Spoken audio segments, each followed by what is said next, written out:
You're listening to Montreal Now on CJAD 800.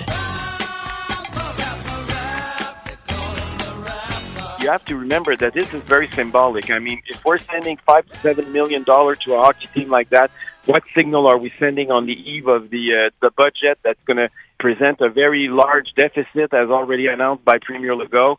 It's becoming a symbol of the mismanagement and the incompetence of our current government in Quebec City. That's Eric Duhaime, who we spoke to earlier this afternoon. His letter to Luc Robitaille, the LA Kings, asking, if you don't mind, could we please get our $7 million back since Salt Lake City's getting this for zip?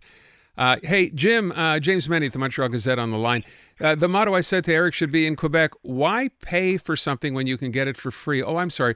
Why get it for free when you can pay for it? That's, in fact, what's going on here. I gave him kudos, Jim. I think this was great. I thought this, well done.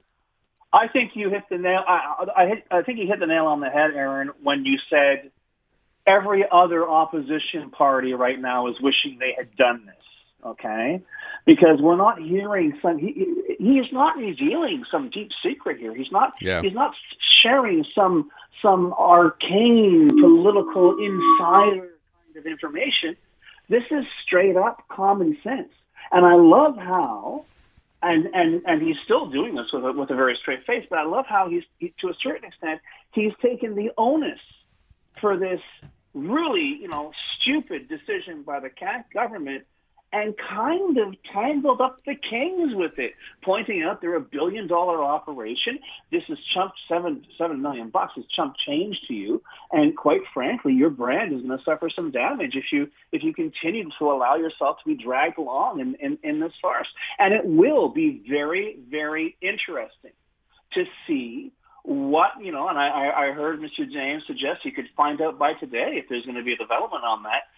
It'll be interesting to see what the Kings end up doing. One thing for sure, and as I mentioned in the schedule line I sent you, Aaron, you love him or hate him, it's clear Eric Duhaime understands the assignment. Yeah. Eric Duhaime, quite frankly, is doing a better job right now without a single M&A in the National Assembly than any other opposition party leader in terms of focusing on what he knows people are thinking about. And quite frankly, you may see this pay off in the next poll or down the road.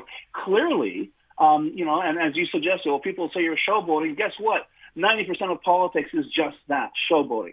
The only difference is, in this particular instance, it was quick, it was efficient, it didn't cost taxpayers a dime, and who knows, if we get some results, he's going to get a lot of blast yield for a very, very small amount of effort. Yeah, I mean, let's be honest. I don't think he's expecting anything back from Luc Robitaille. Maybe I'm wrong, but he did mention the fact, he said he knows someone who said that, in fact, Luc Robitaille has, in fact, read the letter, which I thought was kind of cute. But nothing's going to happen here, but it doesn't matter. You're right. I think this is a huge win. No, excuse me, Aaron. You say nothing's going to happen here.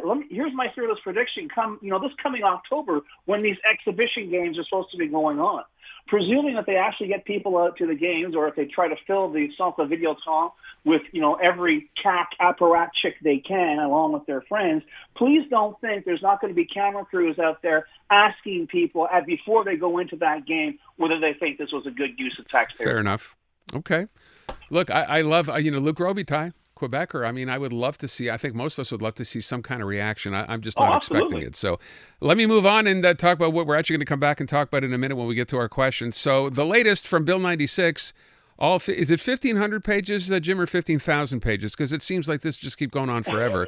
The latest part involves, ladies and gentlemen, the thing that really divides, as I said, most Quebecers, and that's our home appliances, I think. So new rules there, and now they want to kind of let Netflix know as well. They better start showing some French content or else. So what do you make of this? Well, this is the thing, because the whole going after the streaming services like Netflix and Prime and Apple TV and so on, this is not necessarily a part of Bill 96. It's part of what I like to refer to as Francois Legault's ever-growing fight club. He needs people to duke it out with.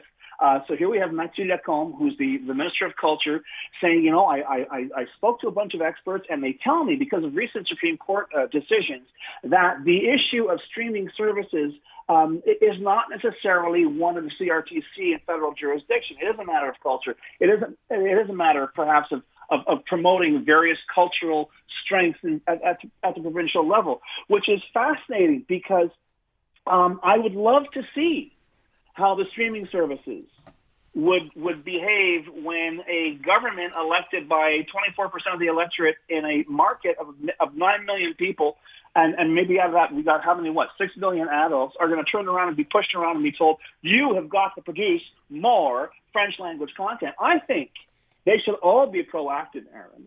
I think what all the streaming services should do is put together what they call the Plan National, which is basically, if you want to have access to Netflix or Prime or Apple TV or Crave, you have to take the Plan National, which is essentially the base package, nothing but French language programming, all of it from Quebec, okay?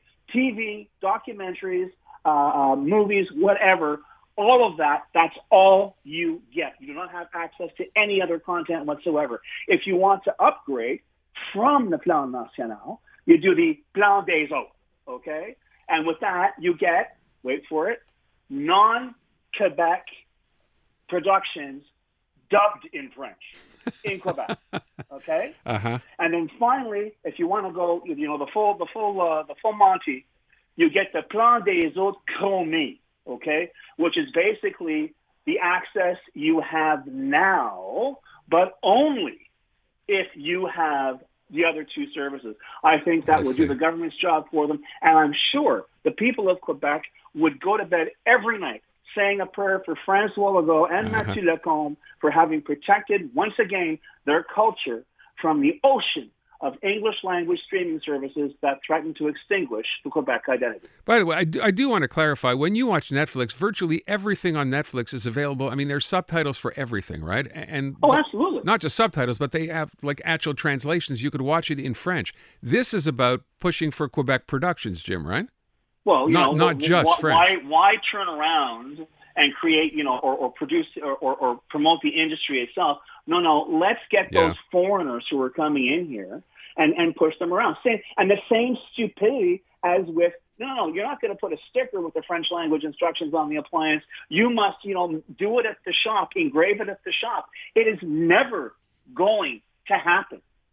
It is never going to happen. People will go across the border to Ontario, whatever, they'll order it online.